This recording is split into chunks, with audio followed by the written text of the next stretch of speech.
आप सभी की इच्छाओं को नमन करता हूं। मैं ही वो महात्मा हूं जिसने अपने जिंदे बाप की श्रद्धांजलि यात्रा निकाली।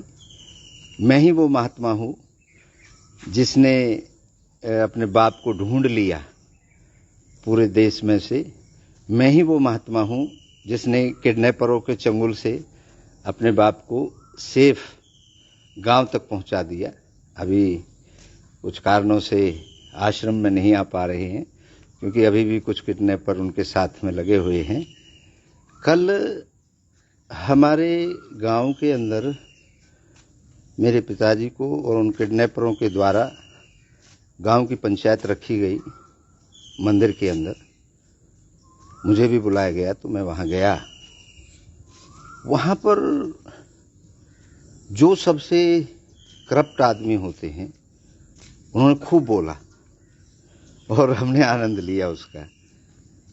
ये जो लोग हैं जितने भी उस वीडियो में, वो एक वीडियो एक चैनल वाला भी आ गया था, उसने वीडियो बनाई, आपने देखा भी होगा। तथ्य को जानने की कोई कोशिश नहीं करता, लोग अपने अपने तरीके से परसेप्शन बना लेते हैं। मैं 2600 साल बाद 10,000 पन्ने का दर्शन लिखा है मैंने। मैं पागल नहीं हूं। मेरा पिताजी की दिमागी हालत बचपन से ही खराब थी। ये दर्शाती है कि जो 6 महीने का जिसका बेटा हो और अपनी पत्नी को घर से भगा दे वो आदमी। मेरी परवरिश, जैसे मैंने पहले भी बताया है, मेरे मामा के यहाँ हुई। 18 साल की उम्र में मैं अपना अधिकार लेने यहाँ आया और जब से मैं आया हूँ तब से मुझे इसी तरीके से यातनाएं दी जा रही हैं। मेरे पिताजी कमाकल हैं। कुछ लोग जो मेरे से चलन करते हैं वो वैसे तो कुछ नहीं बिगाड़ पाते, अपने लेवल पे तो मेरा कुछ नहीं बिगाड़ पाते। तो आपको पता है, आप सब घर परिवार के लोग हैं, आप सबके साथ में समाज जुड़ा हुआ है। उनका ये धारणा होती है कि उन जो कमजोर कड़ी होती है, चाहे कोई बच्चा कमजोर हो उसको नशे की लत लगवा देना। अब मेरा पिताजी कम दिमाग है, उन्हें बार बार जब भी मैं कुछ नया काम करता हूँ, अच्छा काम करता हूँ, समाज में मेरी ख्याति बनती है, तभी उसको गुमराह करके और कहीं ना कहीं कर देते हैं। ये चौथी बार है। 3 बार मैं पहले अपने पिताजी को 6-6 महीने के अंतराल में ढूंढ करके ला चुका हूँ। आप लोगों को जो दिखाया जा रहा है उसमें कतई सच्चाई नहीं है। जब मेरे सामने आप आओगे, मेरे से बात करेंगे, पता चलेगा मेरे जीवन के संघर्षों के बारे में। मैं इन संघर्षों ने यहाँ तक पहुँचाया हूँ। मैं नौकरी का भी मुझे अनुभव है और उस समय का सबसे टॉप होटल था हयात रेजेंसी। 5 साल वहाँ भी मैं सेवाएं दे के आया हूँ। बंजारा इवेंट्स मेरी कंपनी थी जो एनसीआर में टॉप क्लास पे रही है। बिजनेस का मुझे अनुभव है। और जब सभी चीज़ों से मैं करते करते आगे बढ़ा अनुभव से, और संघर्ष मेरे घर में शुरू से चलता रहा है। मैंने अपनी माँ के उन आंसुओं को भी देखा है कि भरी जवानी में एक छोटे से बच्चे को लेकर के अपने गांव में रही, अपने भाइयों के पास, अपने भाई के पास रही। अब गांव में थोड़ी रहती हैं, राजा की बेटी भी नहीं रहती। अपनी ससुराल शादी इसलिए करी जाती है कि वो अपनी ससुराल में जाए, चाहे राजा हो। लेकिन राजा की बेटी भी अपने गांव में नहीं रहती। तो मेरी माँ का क्या कसूर था? उस छोटे से 6 महीने के बच्चे को क्या कसूर था? और ये समाज, ये जितने लोग कल वीडियो में बोले, ये सब मेरे यहाँ पे प्रसाद खाने गुरुजी पैरों में लेटते हैं 90%। और कल देखो, ये मेरे पिताजी को पागल ठहराते थे, गांव में पिताजी को धमका के भगा देते थे, और वही लोग आज इतने बड़े हितैषी बन रहे हैं। इनमें से कई ऐसे हैं, इलेक्शन जब मैंने लड़ा था टिकट दिलवाने के नाम पे, मेरे से पैसे ले गए यहाँ से कि जी हमारा नितिन गडकरी से जुगाड़ है। 5 लाख रुपए मेरे से यहाँ से ले गए, नितिन गडकरी से टिकट दिलवा देंगे जी। मैंने कहा कोई बात नहीं, ले जाओ, खर्चा पानी के लिए पैसे दे दो जी, आना जाना ये वो। तो अब जब मैं पैसा मांगता हूँ कि टिकट नहीं दिलवाई, मेरा पैसा वापस लौटा दो, तो वो दुष्ट कह रहे हैं मेरे को। पंचायतों में जोर लगा के बोल रहे हैं कि अब आगो अंटा में खलाई जेल में चले जा या जेल में ठुसवा दो। किसी और की हिम्मत तो नहीं है। मेरे पिताजी को आधार बनाया जा रहा है। यही लोग किडनैपरों से मिले हुए हैं, इन्हीं लोगों की वजह से। अच्छा, मेरा बाप, मुझे नहीं पता और तुम्हें कैसे पता है मेरा बाप कहां पे है? तो ये बहुत बड़े षड्यंत्र और जांच का विषय रहेगा। पुलिस से हमारी संपर्क चल रहा है, CIA से भी बात हुई है, CID से भी बात हुई है। एक एक दिन का हिसाब पिताजी से मांगा जाएगा कि 10 महीने आप कहां, किस दिन कहां रहे। अभी तो उनसे एक स्क्रिप्ट लिख करके बुलवाया गया है कि मैं तो अलीगढ़ में था। अलीगढ़ में तो मेरा आश्रम भी है, आश्रम में भी ये रह के आए 2-2.5 महीने पहले भी। तो अलीगढ़ में ऐसा घर कौन सा है जो आपको रखा और किस लिए रखा? तो किडनैपर तो ले जा करके कहीं ना कहीं तो रखते ही हैं व्यक्ति को। तो मेरे पिताजी को आप जो भी मेरे बारे में समझें, मैंने बहुत देखा कि कोई ढोंगी लिख रहा है, कोई लोग कह रहे पंचायत में गांव से भगाओ हैं, वो सारी चीजें वो मूर्खों को ये नहीं पता।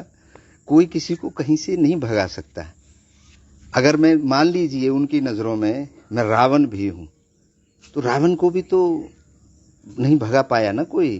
भगवान आए, उतरे और उन्होंने भगा दिया, मार दिया। तो अगर मैं गलत होऊंगा तो परमात्मा है ना, समाज है, कानून है। लेकिन ये जो चंद लोग होते हैं, जो मैंने पहले बताया था, ये समाज नहीं होता। समाज आप सब हैं। आपका बच्चा, आपका बचपन मेरी तरह यातनाओं में गुजरे तो मजबूत हो जाओगे आप।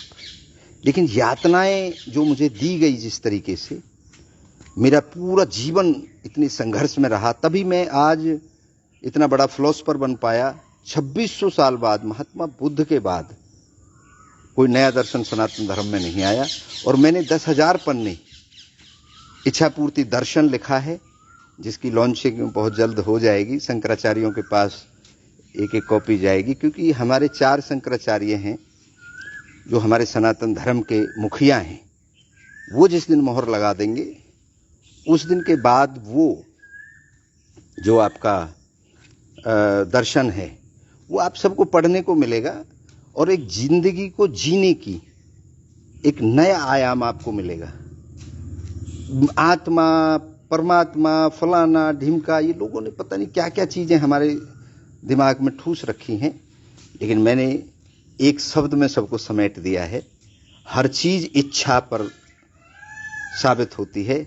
आपकी इच्छा सोने की, जगने की, खाने की, पीने की, गाली देने की, लड़ाई करने की, प्यार करने की, ये सब इच्छाएं तो हैं। और इच्छाओं से ही हमारा जीवन शुरू हुआ है। तो जब इच्छाएं सब कुछ हैं, अब ये इच्छा ही तो थी कि बाबा जी अब घेर ले और अब पेल दो, ये समाज की इच्छा थी। बाबा जी की इच्छा थी कि मैं इनकी पिलाई में न आऊं, तो मेरी इच्छा अपने लिए काम कर रही है, उनकी। अब आप देखिए, आपके घर के व्यक्ति को आधार बना करके जब लड़ाई आप नहीं लड़ सकते तो दूसरे के कंधे पे बंदूक रख के चलाते हैं। और दूसरे का कंधा कौन लिया है? मेरे बाप को कंधा, बाप बेटे का ही कंधा बना दिया। क्यों की मैंने ये यात्रा क्यों की? क्यों? 10 महीने से मैं पागलों की तरह अपने पिताजी को ढूंढ रहा था। कम दिमाग है, लोगों के बहकावे में आ जाते हैं। उनके पास में लगभग 1 करोड़ रुपया है। उस करोड़ रुपए को ये सब लोग खाने के चक्कर में हैं। और भाई बाबा जी पैते भी कुछ ऐंठ ले, और बाबा जी ये फंसा देंगे कि या मार के कहीं घेर देंगे, और बाबा जी जेल चले जाओगे। तो ऐसे षड्यंत्र रचते रहते हैं। और ये तो भगवानों के साथ भी षड्यंत्र रचे गए। जिसको पूरा क्रिश्चियन धर्म पूजता है, उनको सूली दे दी गई। तो ये जो योद्धा होते हैं, ये तो समाज में बदलाव के लिए लड़ाई लड़ते रहे हैं। और ये जो दर्शन आ रहा है, ये युग परिवर्तन का काम करेगा। ये आपके सारे आयाम खोल देगा। वसुधैव कुटुंबकम, पूरे विश्व के लिए ये दर्शन काम करेगा। और सनातन धर्म का इतना बड़ा डंका बजेगा दुनिया के अंदर इस दर्शन को आते ही। क्योंकि अब हमारी डिबेट्स चल रही हैं, लोगों से इसके बारे में बातचीत चल रही हैं, हमारे कई प्लेटफॉर्म पे काम चल रहा है। और योजनाएं बनाई जा रही हैं। उनका रिसर्च सेंटर भी यहाँ आएगा गांव में, जो हमने नक्शा भी पहले अपने इस पे फेसबुक पे डाला हुआ है। तो ये सब तरक्की को देख करके, और सबसे बड़ी बात ये है कि पागल का छोरा कर रहा है भाई, उनके ईगो को हर्ट हो रही है भाई। उनका कसूर नहीं है, क्योंकि वो कुछ नहीं कर पाए जीवन में। वो सारे साधन संपन्न होने के बावजूद भी वो लोग अपने आप को नहीं बढ़ा पाए। और एक पागल का लड़का, लूला का लड़का, अब तक कितना सुंदर नाम इन लोगों ने दिया समाज ने मेरे बाप को। वैसे उनका नाम लालचंद है, लेकिन उसको लूला किससे कहेंगे? बैक नाम रखा हुआ है लूला, और मैंने लूला शब्द को ताकत बना दिया। ताकत कैसे? ये समाज है, अब लूलाज रख दिया अपने बेटों के नाम जो करे हैं मैंने लीगली। वो हम वैसे नौहवार हैं, नौहवार हटा करके मैंने लूलाज गोत कर दिया है। तो वो मेरी ऑथेंटिकेशन चेक आप कहीं भी कर सकते हैं। आप सक्षम लूलाज के नाम से मेरे बेटे का यूट्यूब चैनल है, कुणाल लूलाज के नाम से मेरे बड़े बेटे का यूट्यूब चैनल है, और उसके जितने भी डॉक्यूमेंट्स हैं उनमें सब में लूलाज है। क्योंकि हम जानते हैं जिसको समाज हंसी में रखे, बड़े बड़े फिलोसफर यही करते हैं, वहां भीड़ कम होती है। जिसको समाज हेट की दृष्टि से देखे, आप उसको ताकत बना लो और एक दिन आप डिफरेंट हो जाओगे। तो ये डिफरेंट किया है अपने पिताजी को ढूंढने के लिए, किसी के सेंटिमेंट्स को हेट पहुंचाने की मेरा कोई इरादा नहीं था। और मतलब एक तरीके हैं ढूंढने के, पुलिस अपने तरीके से ढूंढती है, आप अपने तरीके से ढूंढते हैं।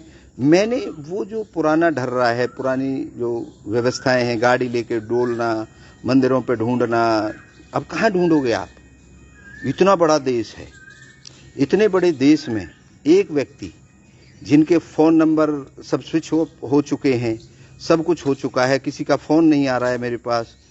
मैं जहां कोई बता रहा है, कोई कह रहा है जी चित्रकूट में देखे गए लोग, आपके साथ भी करते हैं ना, वहां देखे गए जी आपके वो फलाने, तो आप वहां भागते हैं। आपको बोला अयोध्या में थे जी, अयोध्या में भागते हैं। बनारस में थे जी, बनारस में भागते हैं। कहां तक भागोगे आप? ये तो इतना बड़ा देश है, 150 करोड़ की लगभग आबादी है, वहां कहां ढूंढोगे?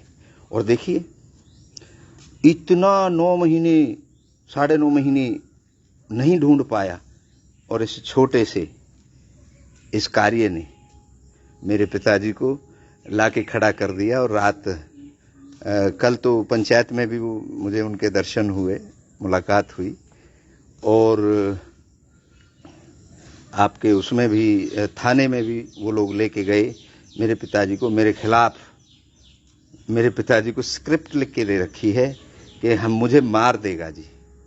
अगर मारना होता मुझे, मैं आपको कैसे मारूंगा? आपको मारूंगा तो कानून मुझे जेल के अंदर डाल देगा। मैं क्यों जेल जाऊंगा अपने बाप को मार के? अगर मुझे मारना ही है तो मैं अपने दुश्मनों को मारूंगा ना, लेकिन मैं उनको दिमाग से मारूंगा, उनको नींद नहीं आने दूंगा, उनको नींद नहीं आने दूंगा। क्योंकि मैं फिलोसफर हूं, और फिलोसफर शांति से बैठ के सोचता है, शांति से बैठ के प्लानिंग करता है। मैं वो नहीं हूं, मेरी इच्छा अंदर से उठती है। मैं इच्छा पूर्ति दर्शन जब लिख सकता हूं, पूरी इच्छा कहां से आती है, कैसे पूरी होती है। ये लोग तो अभी भीड़ देखी, भीड़ ने हुर्र हुर्र कर दी तो इच्छा तैयार हो गई कि हम भी हुर्र हुर्र करें। ये अंदर की जो इच्छा होती है, मेरी अंदर की इच्छा थी अपने बाप को ढूंढना, पिताजी को ढूंढ दिया। मेरी अंदर की इच्छा थी गांव के जो देवी देवता हैं उन पे दाना चढ़ाना, रोटी चढ़ानी, वो मैंने चढ़ाई। मेरी अंदर की इच्छा थी कि मैं गायों को खाना खिलाऊं, मैं कुत्ते बिल्लियों को खाना खिलाऊं, मैं मछलियों को डालूं। इन्होंने कभी डाला है? अपने घर पे कुत्ता आ जाए तो लठ मारें, क्यों? अपने लिए ही रोटी नहीं है। वो लोग बोले कल पंचायत में, वो बच्चा है हमारा ही है, दया का पात्र है, उसकी शादी भी नहीं हुई, और उसका हाथ भी हमारे यहाँ के जाटवों ने काट दिया था, क्योंकि उसने किसी औरत के साथ बदतमीजी करी थी। वो वहां पे ऐसे पंच बोल रहा है, बन रहा है, और वो समाज बैठ के चुप देख रहा है। हैं? देखिए, एक वो लड़का है बेचारा, दुष्ट कह रहा है मेरे से, हद हो रही है, मेरे से ही पैसे ले जाता है, मेरे यहाँ पे हाजिरी लगाता था, अब उसे मौका मिल गया, ये पैसे मांगते हैं, अब ये जेल चले जाएंगे तो पैसे नहीं। अरे मेरे पीछे बहुत लोग हैं, मेरे भक्त हैं, मेरे बेटे हैं, मेरा परिवार है, मेरे रिश्तेदार हैं। अभी मैंने किसी को भी, मेरे भक्तों के फोन आ रहे हैं, गुरुजी बताओ बताओ। मैंने कहा नहीं बेटा, आप अपने काम पे लगे रहो, मैं अकेला काफी हूं, क्योंकि ये मेरे अपना पर्सनल मामला है, मेरे बाप बेटे का मामला है। ये लड़ेंगे थोड़ी, क्योंकि इनके अंदर ताकत नहीं है। अगर लड़ाई लड़ते तो आमने सामने होकर लड़ो ना मेरे से। भाई मैं लड़ रहा हूं आपसे, महाराज आ जाओ मेरे साथ। अभी किसी ने पीछे दिनों में मेरे से करी थी, उसको उसके अंजाम तक पहुंचाया।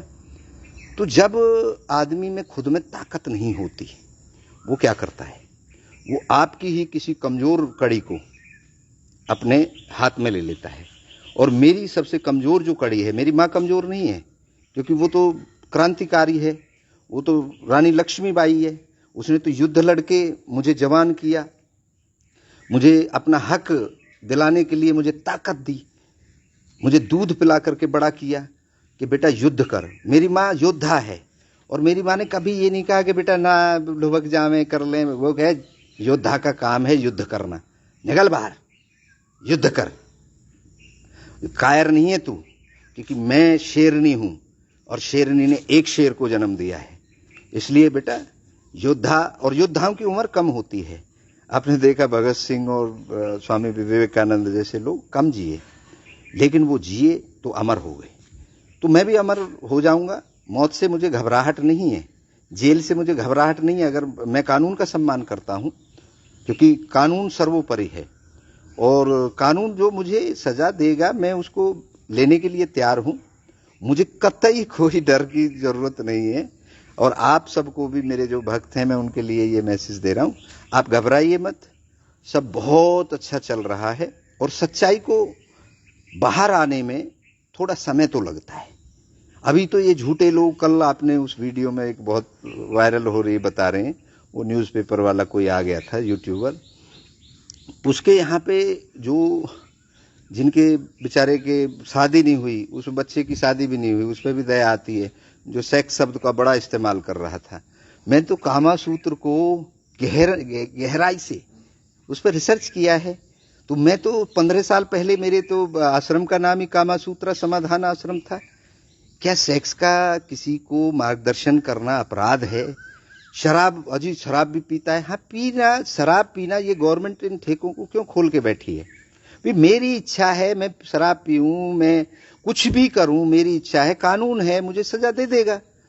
आप किसने जज बना दिए? जज फैसले ले रहे हैं कि ये दुष्ट है, इसे गांव से भगाओ, इसके साथ ऐसा करो वैसा करो। अरे करो ना, तुम करो, भीड़ से क्यों कह रहे हो? हिम्मत निकल के आओ बाहर और मेरे से हाथ पकड़ो मेरा, और मुझे गांव से बाहर कर दो।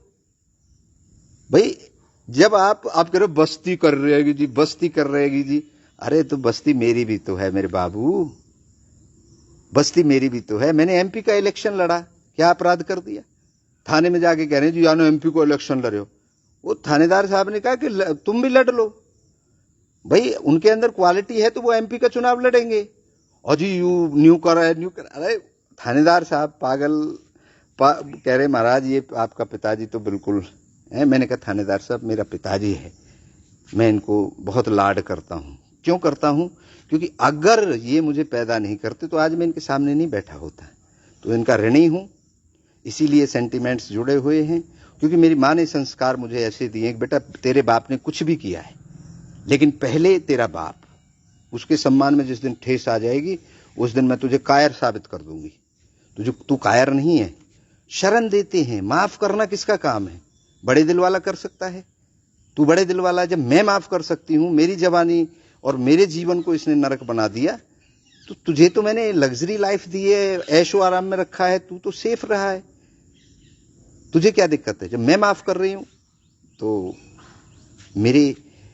मैं बता तो रहा हूं, मेरे दोनों बेटे आईसीएसई बोर्ड से पढ़े हैं, हॉस्टल में पढ़े हैं, वो पीएचडी कर रहे हैं और एमए कर रखी है, मैनेजमेंट कोर्स कर रखे हैं। वो बच्चे दोनों के दोनों इनकी सेवा में, मेरे माताजी पिताजी। क्योंकि मैंने कह दिया कि बेटा ये नौकरी चाकरी, ये जिंदगी में सब पैसा कमाना, बिजनेस करना पूरा जीवन है, जब तक मेरे माँ बाप बैठे हैं। क्योंकि मैं यहां नहीं रह सकता। मैं संत सुरक्षा मिशन का राष्ट्रीय अध्यक्ष हूं और मुझे संतों की समस्याओं को लेकर के पूरे देश में विदेश में जाना पड़ता है। जब मैंने समाज की जिम्मेदारी ले रखी है तो उससे थोड़ी भागूंगा। मैं उस जिम्मेदारी को निभा रहा हूं और मैं यहाँ पे रह नहीं सकता परमानेंट।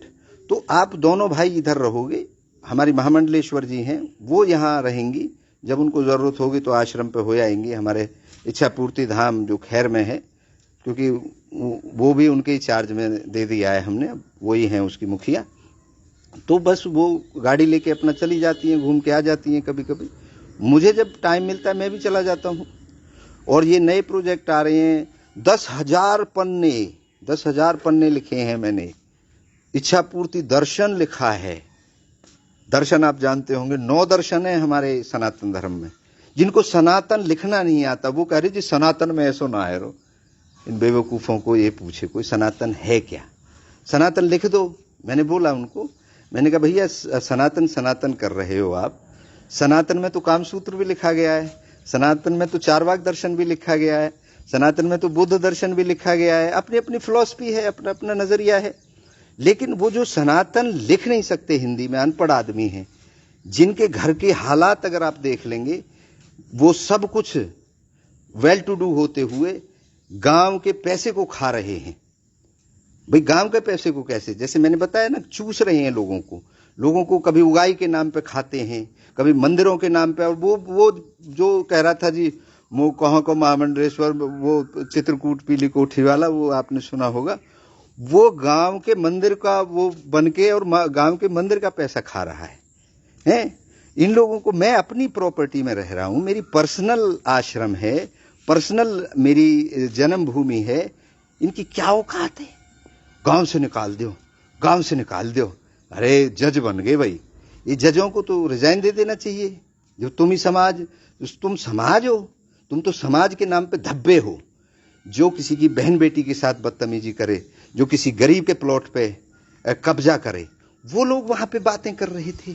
जिनके घर में खुद जिनकी शादी नहीं हो रखी, वो लोग वहां पे बोल रहे थे। भाई ये समाज है, बड़ा आनंद आता है। मतलब ये क्या समाज है? समाज हमारा बीमार हो गया है। और जो समझदार लोग हैं वो बोलते नहीं है, जो पढ़े लिखे लोग हैं वो बोलते नहीं है। उस पंचायत में पढ़े लिखे लोग कम से कम 50 लोग बैठे थे। एक आदमी ने एक शब्द ये नहीं कहा कि ये हो क्या रहा है। मेरी कुर्सी मेरे से छीन ली गई, बदतमीजी की गई, लेकिन हम शांत रहे। हम थोड़ी एक्शन लेंगे, हम तो बाद में एक्शन लेंगे। अभी तो आप अटैक करिए, पहले आप अपनी ताकत लगाइए। हमने तो अभी कंप्लेंट तक नहीं दी किसी के खिलाफ। हम पागल थोड़े हैं। बाबर बाबर बाबर बाबर बाबर बाबर बाबर। अब मेरे पिताजी भी जब वहां से निकले तो भैया मोह कून राख है वो कहा होगा, थानेदार साहब ने कह दिया, महाराज जी ने कह दिया है, मैं तो छोड़ के चला जाऊंगा। मैंने तो कह दिया, मैंने कहा जी ये सारे आश्रम पे यही रह लेंगे, मैं तो चला जाऊंगा, ये लोग भी खुश हो जाएंगे बेचारे। ये कभी जीते नहीं किसी से, ये सब हारे हुए लोग हैं। और हारे हुए लोग मेरे पिताजी को टारगेट बना के कर रहे हैं। तो मेरे पिताजी रहें सेफ, आप सेफ्टी करो गांव। फिर वो बोले जी ना मैं आश्रम में ना, मेरे को तो अलग। मैंने कहा तो मैं 100 गज का प्लॉट दे देता हूं। इधर केस लड़ने के लिए करो, वहां जाके कि भाई केस लड़ने के लिए गांव पैसा इकट्ठा करेगा, ठीक है। उनका 1 करोड़ रुपए का जिक्र नहीं है, क्योंकि उसमें से तो ये लोग खा रहे हैं, उनसे ही पैसा ले रहे हैं, उनसे ही गाड़ियां करवाई कल किराए पे, और थाने में 4 गाड़ियां भर के लेके गए। ये अपने जेब से लगा देंगे। इनके बच्चे बीमार हो जाएं तो ये दूसरे से लिफ्ट लेके उनको लेके जाते हैं। अपनी गाड़ी तो टायर घिस जाएंगे, हैं, वो ये हो जाएगा, वो हो जाएगा। तो ये वो लोग हैं जिनको खाने को चाहिए, जिनको ऐसे अगर कोई इवेंट चलते रहेंगे तो इनको खाने को मिलता रहेगा। तो अब आप भी समाज में रहते हो और आपके आसपास भी यही समाज है। आप खुद आकलन करें। मैं गलत हूं तो मेरे लिए गलत कमेंट करें, मुझे कतई आपसे वो नहीं है। मैं ठीक हूं तो भाई ठीक बात करें, और मेरे से मिलें, मेरे से जानें। एक पक्ष देख रहे हो, वो स्क्रिप्टेड पूरा मेरे बाप का माइंड ब्रेन वॉश करके, क्योंकि जो आदमी हाफ माइंड हो बचपन से, और इनको ये ईगो पे ये चोट लग रही है कुछ लोगों के कि यार वो पागल का लड़का जिसने इतना संघर्ष करके अपनी जमीनें भी ले ली, यहाँ पे लूट ली इन लोगों से। जो मेरे बाप ने, अब कोई भी बाप अपनी प्रॉपर्टी अपने भाई को के नाम कर सकता है क्या? मेरे बाप ने करी। और मैंने उस भाई से वो प्रॉपर्टी वापस ले ली। तो क्यों ना लूं, मेरा अधिकार है, मैं जन्मा हूं, मैंने जन्म लिया है इस घर में, है, मेरा बाप है, मेरे बाप के नाम की जो प्रॉपर्टी है उसमें मेरा ही तो अधिकार होगा। मेरे चाचा का क्या अधिकार होगा, मेरे चाचा के पास मेरे चाचा के हिस्से की है उसमें एक। अब आगो बाबा जी, अब जाके जूस निकाल दें, बाबा जी को जूस तो भाई दिन निकल गो, जा दिन 6 महीनों को इस गांव से भगा दिया गया था। बाबा जी को जूस तो भाई दिन लेकर गो जिस दिन मेरे बाप ने और इन सब लोगों ने मेरे ऊपर 18 साल की उम्र में अटैक किया था। बाबा जी को जूस तो भाई दिन लेकर गो, ये 5-7 गधे आकर के मेरी माँ के साथ में मेरे सामने 18 साल का बच्चा हो और उसके सामने उसकी माँ को उंगली कर दे कोई, तो वो बच्चा क्या करेगा, ईंट दई मैंने उठाया के। अब वो मर गया वो आदमी, उसने मेरी माँ को उंगली टच कर दी थी, मैं 18 साल का था, 4-5 में, और मेरा बाप ही ला रहा है उनको अपने घर में घुसा रहा है वो। क्योंकि पागल जो होते हैं उनकी पत्नियों को पता होगी कि उनके साथ में कितना संघर्ष करना पड़ता है। जो पागल आदमी होता है, जो हाफ माइंड होता है, मेरे पिताजी से आप लोग मिलिए, मैं तो सबको कह रहा हूं मेरे पिताजी का पक्ष सुनिए। वो स्क्रिप्टेड चीजें हैं, 1 2 3 4 शब्द रटवा दिए उनको, अजी मोह तो ही मार देगो, मोह तो ही न्यो कर देगो। अरे मैं पागल हूं, 302 के केस में जेल में चला जाऊंगा, मैं अपने बाप को मारूंगा। लेकिन बजी बाबूजी मोह मारेगो, थानेदार साहब मोह मार देगो, मोह बचा लियो जी। अरे 10 महीने से कहां था भैया, अब पुलिस पे आया है तू 10 महीने बाद, 10 महीने पहले ही आ जाता जब यहां से गया है। ये लोग इसको गुमराह करके, क्योंकि अब आदमी घर में हर समय आश्रम में तो रहेगा नहीं, मंदिर में भी जाएगा, गांव में भी घूमेगा, तो हमारे यहाँ तो आजादी है पूरी, कहीं जाओ कहीं आओ कुछ भी करो। तो तब ये समाज कहाँ था, अगर मैंने अत्याचार किया तो उस समय ये समाज इकट्ठा होकर के पुलिस में जाता। थाना भी उसी जगह है छायसा जहां आज ये लोग पहुंचे हैं, और पहले भी उसी जगह पे था।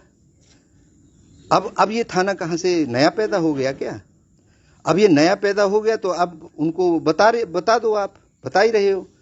तो ये सब आप दिमाग लगा करके देते हैं। 10 महीने तक मेरे पिताजी कहाँ रहे, मैं ये जानना चाहता हूं।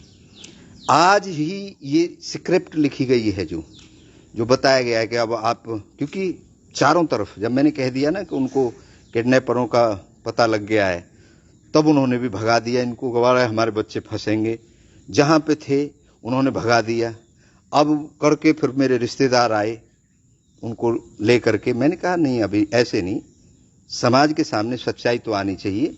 मेरे ऊपर ये लोग कह रहे हैं कि मैंने गलत काम किया, जिंदे की श्रद्धांजलि निकाली। मैं पागल हूं क्या जो मैंने दर्शन खड़ा कर दिया? मैं यहाँ पे इतना बड़ा प्रोजेक्ट लेके आ रहा हूँ, रिसर्च सेंटर, यूनिवर्सिटी, कॉलेज, गौशाला, गौ अस्पताल, वो सब प्रोजेक्ट आ रहे हैं मेरे गांव में, मेरे खेतों में आ रहे हैं, मेरे पिताजी के खेतों में आ रहे हैं।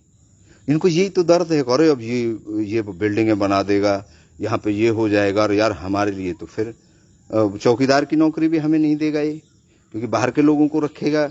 अरे भैया आप उस चौकीदार लायक बनो ना। मेरे यहाँ पे हर समय लड्डू रखे रहते हैं, जिसको अरे चलो गुरुजी के यहाँ चलें, लड्डू खाया, मैं खा जाओ, परमात्मा ने दे रखा है ना मुझे। इनकी औकात नहीं है ना अपना पेट भरने की भी। मेरे यहाँ पे 10-20 आदमी रोज खाना खा के जाते हैं, रोज चाय पानी पी के जाते हैं। आश्रम होते ही इस आश्रय के लिए हैं। मैं इतनी चप्पलें बांटता हूँ लोगों को, किसी को कोई सामान की जरूरत है, अच्छा ले जाओ भैया। कहाँ से आ गया ये सब? परमात्मा को अगर आप मानते हैं तो परमात्मा ने दे दिया, मेहनत को अगर कर्म को मानते हैं तो कर्म ने दे दिया। मेरी अभी भी कंपनियां चलती हैं, मैं बिजनेस मेरा चल रहा है, बगैर धन के कुछ नहीं होता। मेरा बंजारा इवेंट्स कंपनी है, वो काम कर रही है, वहां से पैसा आता है, मेरे बच्चे काम करते हैं, हम हर आदमी इंडिपेंडेंट है। हमारी महामंडलेश्वर जी हैं, उनकी कंपनी अलग है। हम सब लोग, हमने क्योंकि हमने भूख देखी है, हमने गरीबी देखी है, हमने यातनाएं झेली हैं बचपन से। मैंने बताया था ना, 15 दिन तक मैं जयपुर की सड़कों पे फुटपाथ पर सोया, मैंने 3 व्हीलर चलाया, मैं 15 दिन तक भूखा रहा, वहां से जीवन की शुरुआत करी है। ये चमत्कार नहीं हुआ। मैं सालों 1-1 घंटे सोता था। क्यों? जब उसकी छुट्टी रहती थी दिन वाले की तो एक दिन मिल जाता था, जैसे एक कंपनी में, और होटल की छुट्टी रहती थी, रात की ड्यूटी वहां करता था, तो रात को सो जाता था। एक रात मिल जाती थी, हफ्ते में एक रात और एक दिन सोने को मिल जाते थे। उसके अलावा जो चीजें, 1 घंटा रोज सोता था। और मेरी माँ, उस समय मेरी शादी नहीं हुई थी, उस समय मेरी माँ मेरे साथ रहती थी और मेरी माँ रोती थी कि मेरे बेटे के क्या हाल हो रहा है। एक माँ का दिल देखो, उसका बेटा सो नहीं रहा है, किस लिए? एक माँ, अभी हमारी जरूरत पैसा है और हमें 2 जगह नौकरी करके पैसा कमाना है, और पैसे से ही सब कुछ हुआ। फिर हमने नौकरी के बाद हमारी शादी हुई, फिर हमारे बिटिया हुई सबसे पहले। और जब बिटिया हुई तो मैंने पहली बार, जब बिटिया के होने में लोग रोते थे, तो मैंने खुशी मनाई और बर्फी बांटी थी गांव में, बर्फियां बांटी। जब मेरा बड़ा बेटा हुआ तो पूरे गांव के अंदर विधवाओं को कंबल बांटे गए हैं। छोटा बेटा हुआ तब मैंने शॉल बांटे। यहाँ वृंदावन में जहां भी कोढ़ी कॉलोनी सेक्टर 12 है, ये सॉरी सेक्टर 21B के पास है कोढ़ी कॉलोनी, वहां कोढ़ियों को ये खुशी थी। और हमारे बच्चे भी अपना जन्मदिन जो मनाते हैं वो किसी को बांट करके मनाते हैं। आप लोग क्या करते हो? केक ले लिया, काट लिया, आपने घर घर के ने रोटी खवा दी? नहीं, उनके बारे में सोचो जो भूखा है, जिसको रोटी नहीं मिली। अगर हम एक दिन भी उनकी हेल्प कर पाए तो हमारे दिल को तो सुकून मिलता है भैया।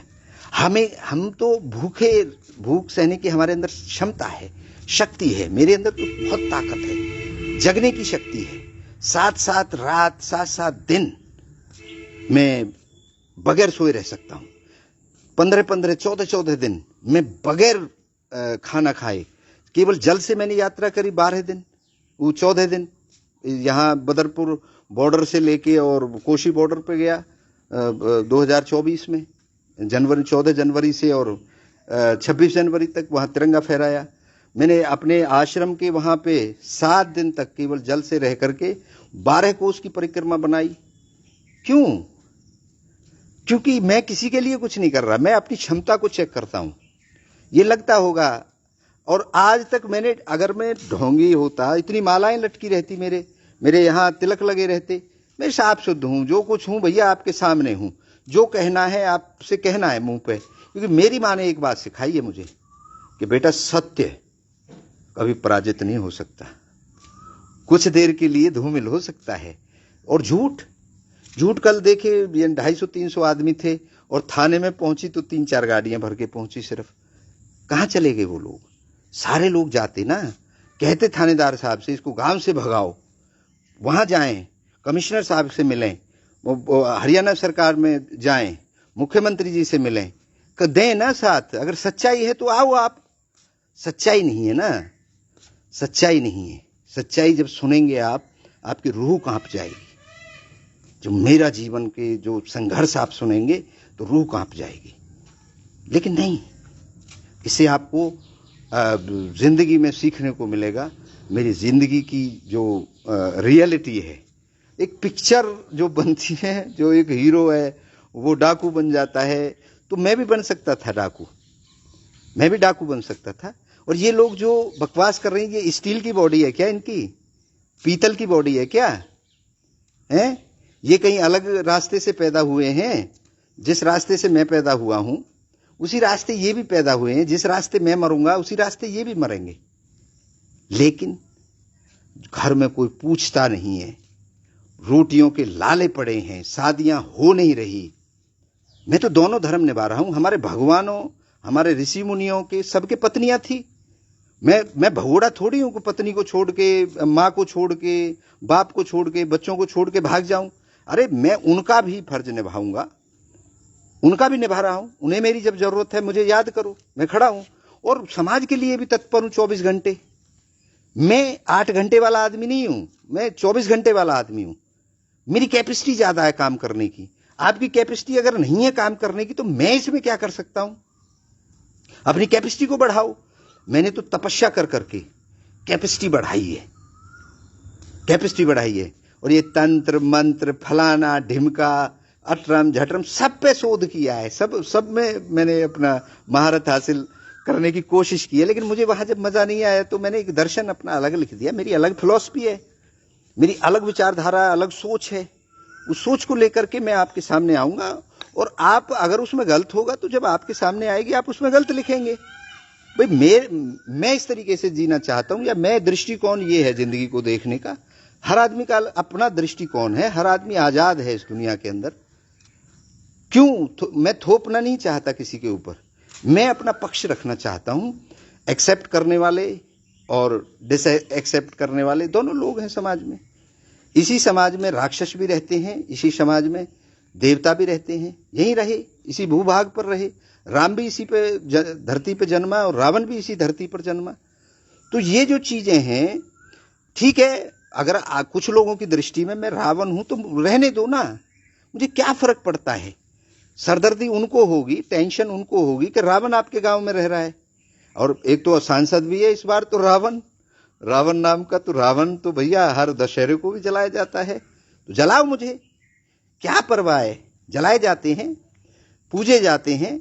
तो अब ये आप फैसला कैसे कर सकते हैं कि मेरी मौत के बाद मुझे लोग जलाएंगे, हर मेरी पुण्यतिथि पे या मेरे को याद करेंगे, मेरी मूर्तियां बनवाएंगे। लेकिन आपकी तो नहीं बनने वाली।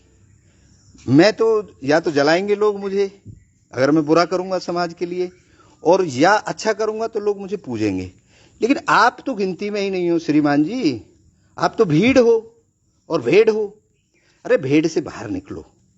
मेरे कोई 4 हाथ पैर नहीं है, मैं स्टील का बॉडी नहीं है मेरी, जो मैं ये सब कर पा रहा हूं। मैं सारे जन्मों के आनंद ले रहा हूं। एक ही जन्म में मैं 2 जीवन जी रहा हूं। पहले वो गृहस्थ जीवन, जो उसके कायदे कानून है उनके हिसाब से जिया, जो पिंडदान करके फिर महात्मा बने। अब महात्मा का आनंद ले रहा हूं, महात्मा का जीवन जी रहा हूं, उसका अनुभव है मेरे पास। चलो फिर आपको एक कहानी सुनाता हूं बाज की। बाज की कहानी यह है कि बाज की उम्र होती है 80 साल, जिसमें 40 साल के बाद बाज के पंख भारी हो जाते हैं, चोंच मुड़ जाती है और पंजे टेढ़े हो जाते हैं, तो वो फ्रेश शिकार नहीं कर सकता। अब उसके पास 2 ऑप्शन होते हैं, या तो वो मुर्दे खाए, क्योंकि शिकार चोंच पहनी नहीं है, पंख ज्यादा ऊंचा उड़ नहीं सकता और अपने पंजे कैच नहीं कर सकते उसको। तो फिर उसके पास 2 ऑप्शन होते हैं, या तो वो नए उनको हथियार पैदा करे, उसका प्रोसेस 6 महीने का है और दर्द, यातनाएं, परेशानी उनके साथ झेलना पड़ेगा, और या फिर अगले 40 साल वो मुर्दे खा करके जिंदा रहे।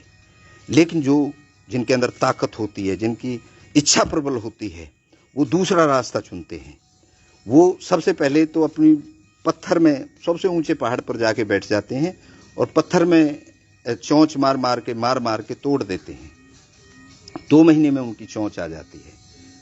उसके बाद उस चोंच से पंख उखाड़ देते हैं, पूरे पुराने पंखों को। फिर 2 महीने में नए पंख आ जाते हैं, और फिर अपने पैरों को पत्थर में मार मार के वो जो नाखून मुड़ जाते हैं उनको तोड़ देते हैं। 2 महीने में नए नाखून आ जाते हैं। इस 6 महीने में ना तो वो खाता है, जो खाएगा कहाँ से, ना पीता है, ना शिकार करता है। धूप, बारिश, दूसरा कोई भी बड़ा जानवर उस पर हमला भी करके उसको खा भी सकता है, लेकिन वो रास्ता चुनता है, उसे कोई मजबूर नहीं करता। मैंने समाज सेवा का रास्ता खुद चुना है, मुझे किसी ने भगोड़ा नहीं हूं। मुझे घर में रोटी नहीं मिली, मैं घर छोड़ के भाग गया। मैंने खुद चुना है कि मैंने बिजनेस भी किया, अब मैं समाज की भलाई करना चाहता हूं। तो ये मेरे चुने हुए रास्ते हैं सारे। मेरे पिताजी को ढूंढने का भी मेरा मकसद जो था, मेरा चुना हुआ है, मुझे किसी ने बताया नहीं, क्योंकि मेरी अंदर से इच्छा होती है कि यार पिताजी आने चाहिए, बहुत हो गया, बहुत ढूंढ लिए, अब तरीका थोड़ा बदला जाए। तो खैर काफी लंबी बात हो गई। आप अपनी राय जरूर भेजें। आप हमें प्यार कर रहे हैं, लाड कर रहे हैं, हमारा सहयोग दे रहे हैं, क्योंकि समझदार आदमी है इस सच्चाई का। देखो, जो समझदार है, जो सच्चाई के साथ है, वो सच्चाई की बात लिखेगा, और जो बेवकूफ है, वो बेवकूफों की भी कमी नहीं है। जैसे कल पंचायत में आपने वो वीडियो काफी लोगों ने देखा है, उसमें जो लोग बक बक बक बक कर रहे थे, और हम तो शांत रह के अपनी जो बातें थी जो उन्होंने आरोप लगाए हमने सबको मान लिया, हाँ हम ऐसा करते हैं, बताइए इसके बाद क्या? भाई हमने डिफेंड नहीं किया सॉरी, हम जब डिफेंड करेंगे तो हम डिफेंड, तुम तो साधारण आदमी हो ना, साधारण आदमी से डिफेंड थोड़ी किया जाता है, उन पे तो दया की जाती है। तो हम तो दयावान हैं, हम तो माफ कर देते हैं इनको भी, ये भी इनकी जगह भी चरणों में है हमारे में। ये भी अब एक तो आ गया उनमें से सिफारिश लेके सुबह सुबह, गुरुजी मुंह पे तो गलती है कि गुरुजी, ओ गुरुजी मुंह पे कृपा राखो, आ गया सिफारिश लेके, आ गया। मैंने कहा चल तुझे माफ कर दिया, क्योंकि हमने रात को वहां बोल दिया था थानेदार साहब को कि हम कल 12 बजे बताएंगे आपको।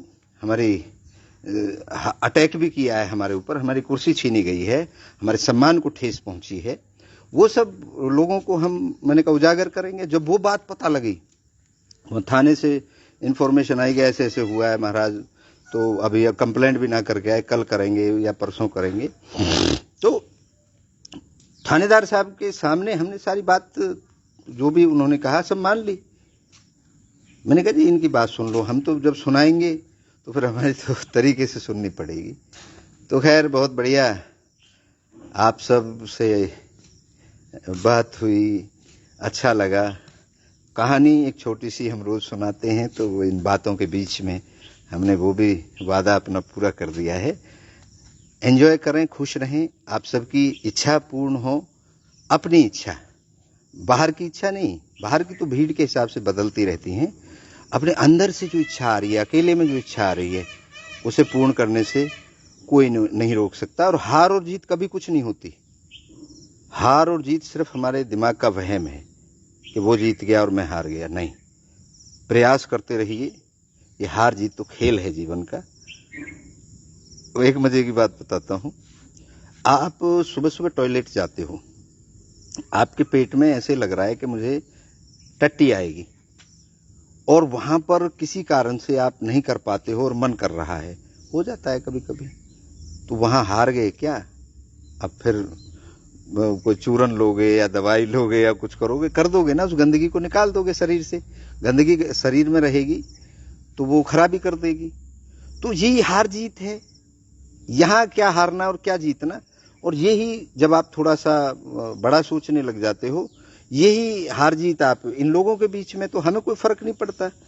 कुछ लोग कह रहे थे जी बाबा जी की धज्जी उड़ा दी, बाबा जी को न्यों कर दियो, अब क्या करोगे? बाबा जी की धज्जी बाबा जी ने उड़वा ली, इससे आगे क्या? इससे आगे क्या? अब धज्जी तुम्हारी उड़ेगी जब तुम्हें कौन बचावेगा? अरे जब बाबा जी अपनी तरफ से काम करेगा, अभी तो बाबा जी शांत रह के देख रहा है कि चूहे और बिल से बाहर आ जाएं, सारे आ जाएं, सबको एक बार में दवाई दे देंगे, सब मामला